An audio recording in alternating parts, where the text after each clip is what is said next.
नमः संस्कृताय मित्रों, मैं नेहा संस्कृत सरोवर में आपका स्वागत करती हूँ। भाषा को व्याकरण शास्त्र के अध्ययन हेतु अपूर्व साधन माना गया है। भाषा वह माध्यम है जिसके द्वारा हम अपने विचारों को दूसरों तक तथा वह हम तक पहुँचाता है। भाषा में अनेक ध्वनियाँ होती हैं। इन ध्वनियों के प्रतीक को वर्ण कहते हैं। अनेक वर्णों के मिलने पर शब्द बनता है और अनेक शब्दों के मिलने पर भाषा। भाषा को नियंत्रित करने के लिए व्याकरण के नियम बनाए जाते हैं। संस्कृत व्याकरण को ही माहेश्वर सूत्र कहा जाता है। यह किन किन नामों से जाना जाता है, इसका प्राकट्य कैसे हुआ? मित्रों, माहेश्वर, महा प्लस ईश्वर बराबर माहेश्वर। संस्कृत व्याकरण को माहेश्वर सूत्र कहा जाता है। इसको कई नामों से जाना जाता है। माहेश्वर सूत्र, शिव सूत्र जाल, पाणिनि सूत्र, संस्कृत वर्णमाला। कहते हैं नित्यावसाने नटराज राजो ननाद ढक्काम नव पंचवारम उद्धर्तु कामः सनकादि सिद्धान एतत् विमर्श शिव सूत्र जालम। पाणिनि की उपासना से प्रसन्न होकर भगवान शिव नृत्य का अवसान करने लगे। नृत्यावसाने नटराज राजो, यानी भगवान शिव नृत्य का अवसान करने लगे। ननाद ढक्काम, तो उनकी डमरू से नव पंचवारम, 9 और 5 बार ध्वनि उत्पन्न हुई। उस अर्थात 9 5 बार अर्थात 14 बार। 9 और 5 को एक साथ जोड़ दिया जाए तो वह 14 हो जाता है। अर्थात 14 बार ध्वनि हुई, जिनसे यह माहेश्वर सूत्र प्रकट हुआ, जिसको शिव सूत्र जाल कहते हैं। यह 14 सूत्र, इस माहेश्वर सूत्र में 14 सूत्र हैं।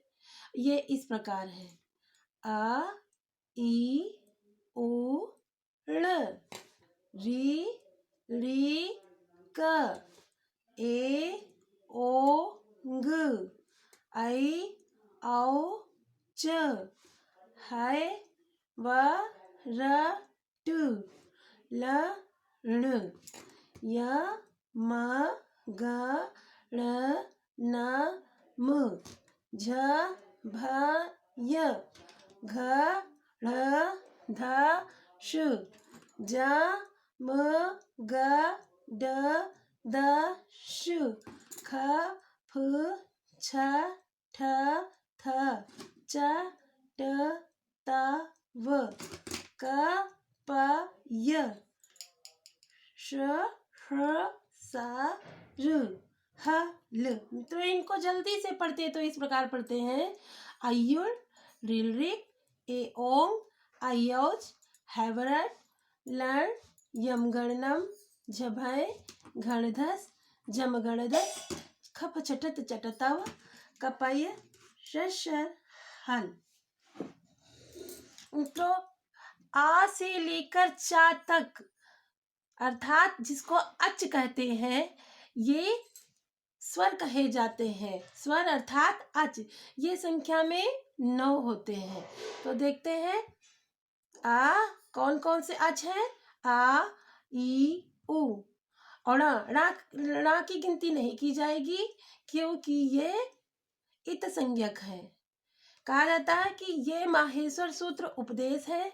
उपदेश के अंत में जो हलंत है वो इत संज्ञक होते हैं, इनकी गणना नहीं की जाती। तो जैसे कि अयुड़ में ड़ा है, रिलरिक में का है, एयोंग में गा है। इसी प्रकार जितने भी सूत्र हैं जिनका अंत वर्ण हलंत है, उनकी गणना नहीं की जाती। तो कितने, तो देखते हैं कितने वर्ड हुए: आ ई उ री री ए ओ आई औच। तो 1 2 3 4 5 6 7 8 9। तो ये कितने हो गए स्वर हमारे? 9। ये संख्या में 9 होते हैं। इसी प्रकार है वर्ड से लेकर हल तक जितने भी वर्ण हैं वो सभी व्यंजन कहे जाते हैं। ये संख्या में 33 होते हैं। तो देख लेते हैं कौन कौन से वर्ण हैं। ह य व र, टा नहीं गिना जाएगा, हलंत है। ल य म ग ण न, झ भ घ ढ ध, ज ब ग ड द, ख फ छ ठ थ, च ट त, क प श ष स। ये हमारे व्यंजन हैं। ये 33 है। इनकी संख्या 33 होती है। इसके पश्चात य व र ल, ये हमारे अंतस्थ व्यंजन है। अंतस्थ व्यंजन है, इनकी संख्या 4 होती है। ये य र ल व, ये 4 होते हैं। इसी प्रकार यम गणनम, ये वर्ग के 5वें अक्षर हैं।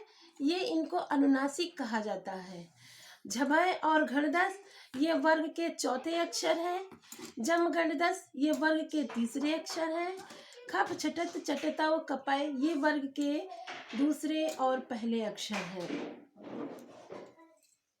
हल के अंतर्गत सभी व्यंजन आ जाते हैं। तो देखते हैं हमारे वर्ग कितने होते हैं। 5, कवर्ग, चवर्ग, टवर्ग, तवर्ग और पवर्ग।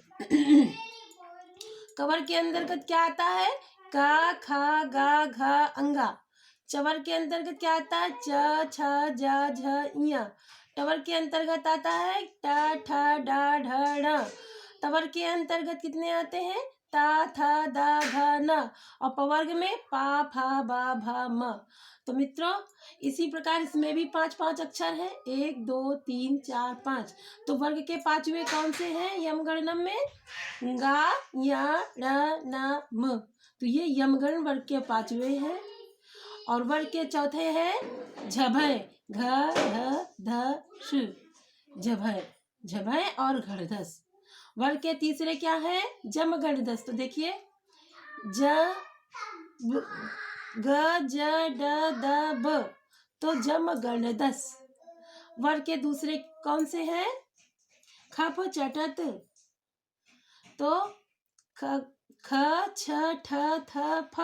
और वर्ग के पहले हैं का, च, टा, ता, प। इस प्रकार ये माहेश्वर सूत्र है। मित्रों अगर यह जानकारी आपको अच्छी लगे तो लाइक और सब्सक्राइब करना ना भूलें। नमः संस्कृताय।